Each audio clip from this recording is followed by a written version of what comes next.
আর্টিড science biology MCQ কোর্সে সবাইকে স্বাগতম। আজকে আমরা বায়োলজি প্রথম পত্রের কোষ ও কোষের গঠন সম্পর্কে আলোচনা করব। তো কোষ ও কোষের গঠন সম্পর্কে আলোচনা করার জন্য আমরা আবুল হাসান স্যারের বইটাকে বেছে নিয়েছি। তো চলো শুরু করা যাক। আচ্ছা, আমরা সবার প্রথমে কোষের কিছু প্রাথমিক ধারণা নিয়ে নিই। আমরা জানি জীবের গঠন ও কাজের একক কোষ, এবং কোষবিদ্যার জনক হচ্ছে রবার্ট হুক, এটা আমরা কিন্তু জানি। তবে আধুনিক কোষবিদ্যার জনক কিন্তু সোয়ানসন, এই জিনিসটা আমাদের মনে রাখতে হবে। কোষবিদ্যার জনক রবার্ট হুক এবং আধুনিক কোষবিদ্যার জনক হচ্ছে সোয়ানসন। আচ্ছা, সেল শব্দের প্রবর্তক তাহলে কে? সেল শব্দের প্রবর্তক কিন্তু আবার রবার্ট হুক, এটা মনে রাখতে হবে। এখানে যেই তিনটা কোশ্চেন সবচেয়ে ইম্পর্টেন্ট, সেটা হচ্ছে সবচেয়ে বড় কোষ। সবচেয়ে বড় কোষ হচ্ছে উট পাখির ডিম, যেটা 17x12.5 সেন্টিমিটার, এবং মানুষের নিউরন কোষ প্রায় 1.37 মিটার লম্বা, এটা আমাদের মনে রাখতে হবে। আরেকটা কোষ হচ্ছে সবচেয়ে ছোট কোষ। সবচেয়ে ছোট কোষ হচ্ছে মাইকোপ্লাজমা, অথবা আমরা পিপিএলও বলতে পারি। তো আমরা যদি এক নজরে প্রাথমিক ধারণাগুলো একটু দেখে নিই, তাহলে সবার প্রথমে হচ্ছে জীবের গঠন ও কাজের একক কোষ। কোষবিদ্যার জনক রবার্ট হুক, আধুনিক কোষবিদ্যার জনক হচ্ছে সোয়ানসন, এবং সেল শব্দের প্রবর্তক রবার্ট হুক।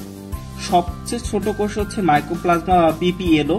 সবচেয়ে বড় কোষ উট পাখির ডিম, যেটা 17x12.5 সেন্টিমিটার, এবং দীর্ঘতম কোষ হচ্ছে নিউরন, যেটা 1.37 মিটার লম্বা। এরপর আমরা দেখব বিভিন্ন বিজ্ঞানী কিন্তু কোষের বিভিন্ন ধরনের সংজ্ঞা প্রদান করেছেন, এই যেমন জিন ব্রাসেট, লুই সিকেবিজ, ডি রবার্টিস। তবে সবার সংজ্ঞাগুলো কিন্তু আমাদের সম্পূর্ণ মুখস্থ করার দরকার নাই, শুধুমাত্র মেন যে ওয়ার্ডটা সেটা মনে রাখতে হবে। যেমন জিন ব্রাসেট কোষ সম্পর্কে বলেছেন জীবের গঠনগত মৌলিক একক, এটা মনে রাখতে হবে। জীবের গঠনগত মৌলিক এককের ধারণাটা দেয় জিন ব্রাসেট। এবং লুই সিকেবিজ বলেছেন কোষ হচ্ছে জৈবিক কার্যকলাপের একক। তাহলে জৈবিক কার্যকলাপের একক কোষ সম্পর্কে যে ধারণাটা দেয় সেটা হচ্ছে লুই সিকেবিজ। এবং ডি রবার্টিস যেটা বলে কোষ হচ্ছে মৌলিক গঠনগত ও কার্যগত একক। তো আমরা এই তিনটা একটু মনে রাখবো। সেটা হচ্ছে, আবার একটু দেখি, জিন ব্রাসেট সেটা হচ্ছে জীবের গঠনগত মৌলিক একক, লুই সিকেবিজ জৈবিক কার্যকলাপের একক, এবং ডি রবার্টিস মৌলিক গঠনগত ও কার্যগত একক। আচ্ছা, এখানে আরেকটা প্রশ্ন আসতে পারে, সেটা হচ্ছে জীবদেহ গঠন ও কাজের একককে কোষ বলে। এটা খুব ইম্পর্টেন্ট, এটা আমরা একটু আগেও পড়েছি। তারপর আবার দেখি জীবদেহের গঠন ও কাজের একক কোষ। এরপর আমরা দেখব কোষবিদ্যা সম্পর্কে। আমরা জানি জীববিদ্যার যে শাখায় কোষ সম্পর্কে আলোচনা করা হয়, শুধু কোষ না, কোষের অঙ্গাণু হতে পারে, অথবা ভৌত রাসায়নিক গঠন হতে পারে, বিকাশ হতে পারে, অথবা বিভিন্ন জৈবিক কার্যাবলীও কিন্তু হতে পারে। এই সব সম্পর্কে যে শাখায় আলোচনা করা হয় তাকে বলা হয় সাইটোলজি। আচ্ছা, এখন এই সাইটোলজি শব্দটি কিন্তু দুইটি গ্রিক শব্দের সমন্বয়ে গঠিত। একটা হচ্ছে সাইটোস, যার অর্থ ফাঁপা, আর একটা হচ্ছে লোজোস, যার অর্থ আলোচনা। এই সমন্বয়ে সাইটোলজি শব্দটা গঠিত। একটু আগে আমরা কিন্তু পড়লাম যে রবার্ট হুককে কোষবিদ্যার জনক বলা হয়, এবং আধুনিক কোষবিদ্যার জনক হচ্ছে সোয়ানসন। এই জিনিসটা আমাদের মনে রাখতে হবে। আচ্ছা, আমরা কিন্তু জানি কোষের প্রকারভেদ কিন্তু দুই ভাবে হয়। একটা হচ্ছে শারীরবৃত্তীয় কাজের ভিত্তিতে, আর একটা হচ্ছে নিউক্লিয়াসের ভিত্তিতে। তো শারীরবৃত্তীয় কাজের ভিত্তিতে কিন্তু কোষ দুই প্রকার, এবং নিউক্লিয়াসের ভিত্তিতেও কোষ দুই প্রকার। তো যেহেতু নিউক্লিয়াসের ভিত্তিতে কোষ দুই প্রকার, অবশ্যই নিউক্লিয়াসের কিছু বেসিক পার্থক্য এখানে থাকবে। তো নিউক্লিয়াসের ভিত্তিতে কোষ দুই প্রকার কি কি সেটা আমরা একটু জেনে নিই। একটা হচ্ছে আদি কোষ, যাকে আমরা প্রোক্যারিওটিক সেল বলি, আর একটা হচ্ছে প্রকৃত কোষ, যেটাকে আমরা ইউক্যারিওটিক সেল বলি। তো আমরা একটু দেখি প্রোক্যারিওটিক সেল বা আদি কোষ এবং প্রকৃত কোষের মধ্যে কি বেসিক পার্থক্য আছে। আচ্ছা, আমরা শুরুতে একটু দেখি আদি কোষ সম্পর্কে। আদি কোষ হচ্ছে সুগঠিত নিউক্লিয়াস থাকে না, ডিএনএ কিন্তু বৃত্তাকার থাকে, এবং অ্যামাইটোসিস পদ্ধতিতে বিভাজন হয় এবং অবাধ শোষণ ঘটে। রাইবোজোম সত্যশেষ প্রকৃতির। এই কয়টা পয়েন্ট আমাদের খুব ভালোভাবে মনে রাখতে হবে। সুগঠিত নিউক্লিয়াস থাকে না কোনটাই? প্রোক্যারিওটিক অথবা আদি কোষে, এবং ডিএনএ বৃত্তাকার থাকে। আমরা মনে রাখতে পারি যে আদিতে ডিএনএ কেমন থাকতো, যে বৃত্তাকার থাকতো, এবং অ্যামাইটোসিস পদ্ধতিতে এটা বিভাজন হয় এবং অবাধ শোষণ ঘটে। রাইবোজোম সত্যশেষ প্রকৃতি। আচ্ছা, এর উদাহরণগুলো একটু মনে রাখতে হবে। এর উদাহরণগুলো আছে মাইকোপ্লাজমা আছে, ব্যাকটেরিয়া আছে, সায়ানোব্যাকটেরিয়া আছে, এবং মনোরার আছে। সবাই কিন্তু তোমার হচ্ছে আদিকোষ বা প্রোক্যারিওটিক কোষের উদাহরণ। এরপরে আমরা একটু দেখব আদিকোষের সাথে প্রকৃত কোষের আসলে কি বেসিক পার্থক্য রয়েছে। যেমন আদিকোষে সুগঠিত নিউক্লিয়াস থাকে না, কিন্তু এখানে প্রকৃত কোষে সুগঠিত নিউক্লিয়াস থাকে। ডিএনএ সূত্রাকার মাইটোসিস ও মিয়োসিস পদ্ধতিতে বিভাজন হয়। এরপরে আছে রাইবোসোম 80S প্রকৃতির, সবাত শোষণ ঘটে এবং উদাহরণ হিসেবে আমরা বলতে পারি শৈবাল, ছত্রাক, ব্রায়োফাইটাস, টেরিডোফাইটাস, জিমনোস্পার্ম, এগুলো কিন্তু বলতে পারি। তো আমরা বেসিক যে পার্থক্যগুলো দেখলাম, আদিকোষে ডিএনএ বৃত্তাকার, প্রকৃত কোষে ডিএনএ সূত্রাকার। আদিকোষে কোনো নিউক্লিয়াস থাকে না, প্রকৃত কোষে নিউক্লিয়াস থাকে। আদিকোষে অ্যামাইটোসিস পদ্ধতিতে বিভাজিত হয় বা অবাধ শোষণ ঘটে। অন্যদিকে প্রকৃত কোষে মাইটোসিস ও মিয়োসিস পদ্ধতিতে বিভাজিত হয়। রাইবোজোম আদিকোষে 70S প্রকৃতির এবং প্রকৃত কোষে রাইবোজোম হচ্ছে 80S প্রকৃতি। এটা আমরা মনে রাখবো। এবং সবচাইতে ইম্পর্টেন্ট এখানে যেটা, সেটা হচ্ছে উদাহরণ আমাদের মাস্ট মনে রাখাই লাগবে, কারণ আমরা দেখি বিভিন্ন এক্সামে এই উদাহরণগুলো থেকে কিন্তু অনেক কোশ্চেন আসে, সেটা অ্যাডমিশন বলো অথবা একাডেমিক, এইচএসসি বলো অথবা কলেজ পরীক্ষা। তো আমাদের এই উদাহরণগুলো মনে রাখতে হবে।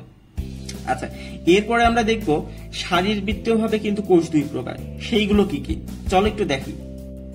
এরপরে ইম্পর্টেন্ট যেটা, সেটা হচ্ছে শারীরবৃত্তীয় কাজের ভিত্তিতে। শারীরবৃত্তীয় কাজের ভিত্তিতে দুই প্রকার, একটা হচ্ছে দেহকোষ আর একটা হচ্ছে জনন কোষ। আচ্ছা, দেহকোষটা কি?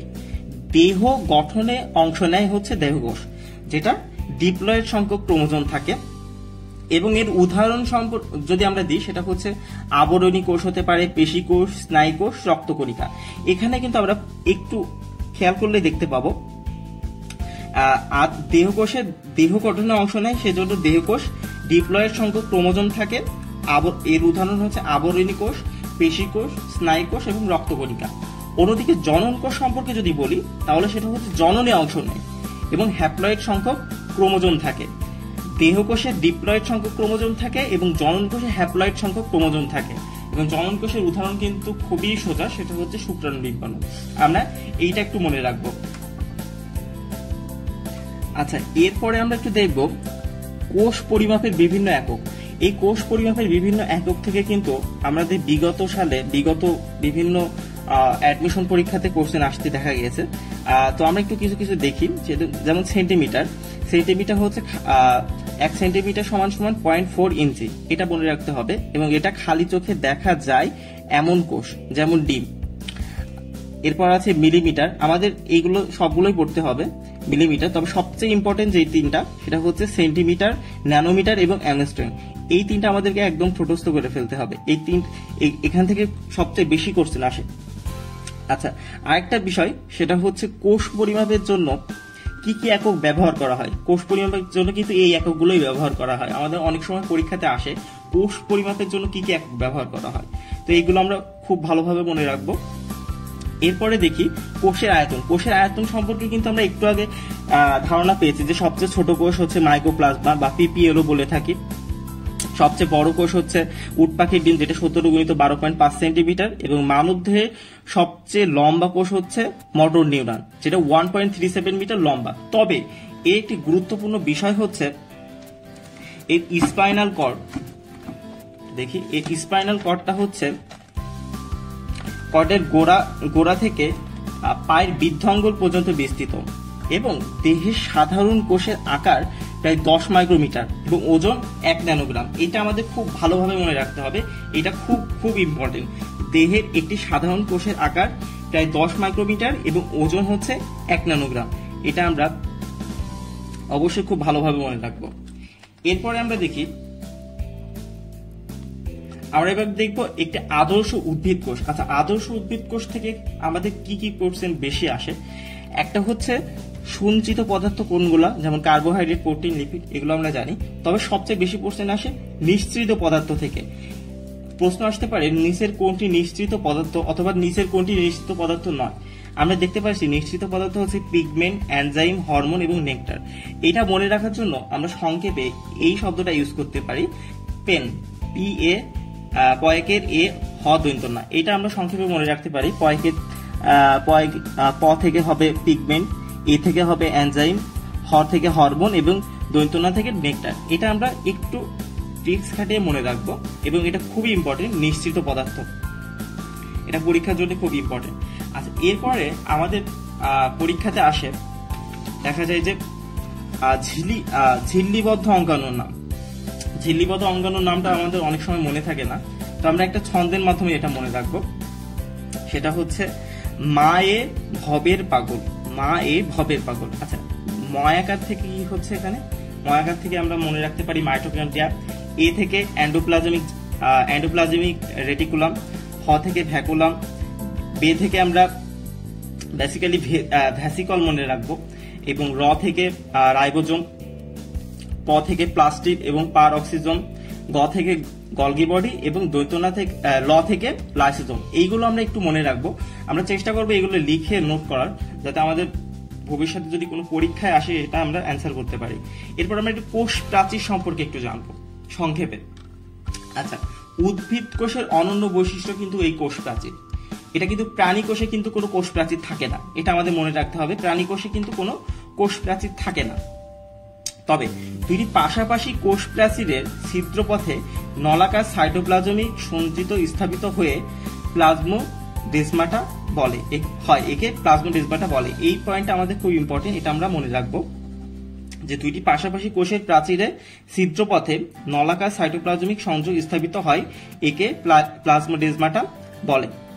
এরপরে যে কোশ্চেনটা সেটা হচ্ছে সবচাইতে ইম্পর্টেন্ট এখানকার কোশ্চেনের ভিতরে, সেটা হচ্ছে অদ্রবণীয় ক্যালসিয়াম পেকটেট ও ম্যাগনেসিয়াম পেকটেট লবণকে পেকটিন বলে। এইটা আমরা খুব ভালোভাবে মনে রাখবো, খুবই ভালোভাবে মনে রাখবো। সেটা হচ্ছে অদ্রবণীয় ক্যালসিয়াম পেকটেট ও ম্যাগনেসিয়াম পেকটেট লবণকে পেকটিন বলে।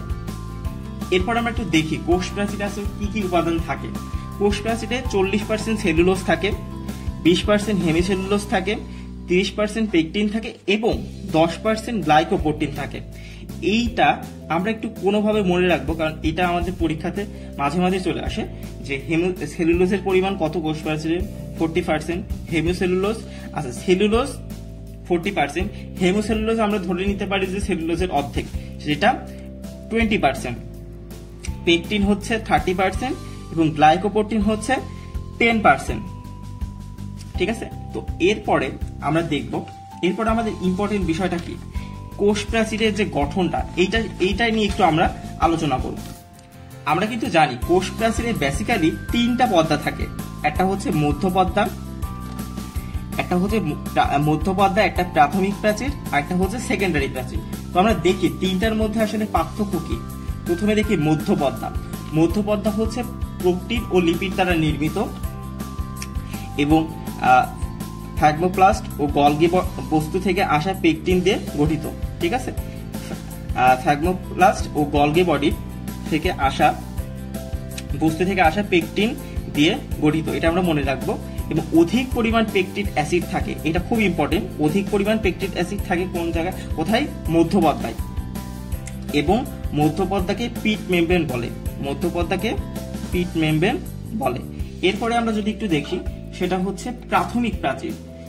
প্রাথমিক প্রাচীরে আসলে কি কি দিয়ে গঠিত হয়, সেলুলোজ এবং হেমিসেলুলোজ দিয়ে প্রাথমিক প্রাচীরটা গঠিত হয়। আচ্ছা, গ্লাইকোপ্রোটিন থাকে এবং নতুন কোষ থাকে, এটা মনে রাখতে হবে, গ্লাইকোপ্রোটিন থাকে, নতুন কোষ থাকে। এবং সবচেয়ে ইম্পর্টেন্ট সেটা হচ্ছে 1 থেকে 3 মাইক্রোমিটার পুরু হয়, এটা মনে রাখবো, 1 থেকে 3 মাইক্রোমিটার পুরু হয়। ভুলটা কোথায় হয়, ভুলটা হয় হচ্ছে সেকেন্ডারি প্রাচীর হচ্ছে 5 থেকে 10 মাইক্রোমিটার পুরু হয় এবং প্রাথমিক প্রাচীর হচ্ছে 1 থেকে 3 মাইক্রোমিটার পুরু হয়। এই জিনিসটা আমাদের একটু মনে রাখতে হবে। আমরা একটু সেকেন্ডারি প্রাচীর সম্পর্কে চাইলে একটু ধারণা নিতে পারি। সেকেন্ডারি প্রাচীরে আছে প্রাইমারি ওয়ালের সাথে সেলুলোজ এবং লিগনিন জমা হয়ে কিন্তু সেকেন্ডারি প্রাচীর তৈরি হয়। কোনো কোনো কোষে দেখা যায় কিন্তু প্রাচীরে সুবেরিন থাকে। ঠিক আছে, সেকেন্ডারি প্রাচীরে কোনো কোনো কোষে সুবেরিন থাকে, এর স্থায়ী কোষ থাকে এবং এটি 5 থেকে 10 মাইক্রোমিটার পুরু। তাহলে আমরা দেখলাম প্রাথমিক প্রাচীরে 1 থেকে 3 মাইক্রোমিটার পুরু এবং সেকেন্ডারি প্রাচীরে 5 থেকে 10 মাইক্রোমিটার পুরু। তো আমরা সবগুলো যদি একবার রিভিশন দিই, সেটা হচ্ছে মধ্যপর্দায় গ্লাইকোপ্রোটিন এবং লিপিড দিয়ে গঠিত এবং প্রাথমিক প্রাচীরে সেলুলোজ এবং হেমিসেলুলোজ দিয়ে গঠিত। ঠিক আছে, এই 3টা জিনিস আমাদের একটু মনে রাখতে হবে। অন্যদিকে সেকেন্ডারি প্রাচীর সেলুলোজ এবং লিগনিন জমা হয়ে গঠিত। প্রাথমিক প্রাচীরে 1 থেকে 3 মাইক্রোমিটার পুরু হয়, অন্যদিকে সেকেন্ডারি প্রাচীরে 5 থেকে 10 মাইক্রোমিটার পুরু হয়। আচ্ছা, এরপরে আমরা খুব গুরুত্বপূর্ণ একটা জিনিস দেখবো, সেটা হচ্ছে 1 থেকে 3000 সেলুলোজ অণু নিয়ে গঠিত হয় সেলুলোজ চেইন। 1 থেকে 3000 সেলুলোজ অণু নিয়ে গঠিত হয় সেলুলোজ চেইন। 100 সেলুলোজ চেইন নিয়ে গঠিত হয় মাইসেলি। ঠিক আছে, 100 সেলুলোজ চেইন নিয়ে গঠিত হয় মাইসেলি, যেটাকে ক্ষুদ্রতম উপাদান বলা হয়। ঠিক আছে, আর 20টি মাইসেলি নিয়ে গঠিত হয় মাইক্রোফাইবিল এবং 250টি মাইক্রোফাইবিল নিয়ে গঠিত হয় ম্যাক্রোফাইবিল। এই যে শকটা, এটা খুব ইম্পর্টেন্ট, এটা আমাদের মনে রাখতে হবে যে 1 থেকে 3000 সেলুলোজ অণু দিয়ে সেলুলোজ চেইন গঠিত হয়, 100 সেলুলোজ চেইন দিয়ে মাইসেলি গঠিত হয়, 20টি মাইসেলি দিয়ে মাইক্রোফাইবিল গঠিত হয় এবং 250টি মাইক্রোফাইবিল দিয়ে ম্যাক্রোফাইবিল গঠিত হয়। এটা আমাদের একটু কষ্ট করে মনে রাখতে হবে, কারণ এখান থেকে প্রতি বছর প্রচুর প্রশ্ন আসে এবং আমাদের অ্যান্সার করতে হবে। এরপরে আমরা কোষ প্রাচীর আরো কিছু গুরুত্বপূর্ণ কোশ্চেন এক নজরে একটু দেখে নিই। যদি আরেকটু কোষ প্রাচীর আরেকটু গুরুত্বপূর্ণ কোশ্চেন হচ্ছে জাইগোগ্লুকান নামক হেমোসেলুলোজ প্রাচীর গঠনে ক্রসলিং হিসেবে কাজ করে। তাহলে হেমোসেলুলোজ প্রাচীর গঠনে ক্রসলিং হিসেবে কাজ করে কোনটা? জাইলোগ্লুকান। ঠিক আছে, এটা মনে রাখতে হবে। এরপরে দেখি মুখোমুখি দুইটি কূপকে পিট পেয়ার বলে। মুখোমুখি দুইটি কূপকে পিট পেয়ার বলে। এরপরে দেখি মাইসেলি কোষ প্রাচীরে ক্ষুদ্রতম একক ধরা হয়। একটু আগে কিন্তু আমরা বললাম যে মাইসেলিকে কোষ প্রাচীরে ক্ষুদ্রতম একক ধরা হয় এবং কোষ প্রাচীরের প্রধান রাসায়নিক উপাদান হচ্ছে সেলুলোজ। কোষ প্রাচীরের প্রধান রাসায়নিক উপাদান হচ্ছে সেলুলোজ। তো বন্ধুরা, আমাদের প্রথম কোষ ও কোষের গঠন সম্পর্কে প্রথম ভিডিওটা এই পর্যন্তই। এর পরবর্তী ভিডিওগুলোতে আমরা স্টেপ বাই স্টেপ এই অধ্যায়টা খুব সুন্দরভাবে শেষ করার চেষ্টা করব। যদি এই অধ্যায়টা একটু বড়, আমাদের একটু সময় লাগবে। তো যাই হোক, থ্যাঙ্কস ফর ওয়াচিং এবং আমাদের সাথে থাকার জন্য ধন্যবাদ।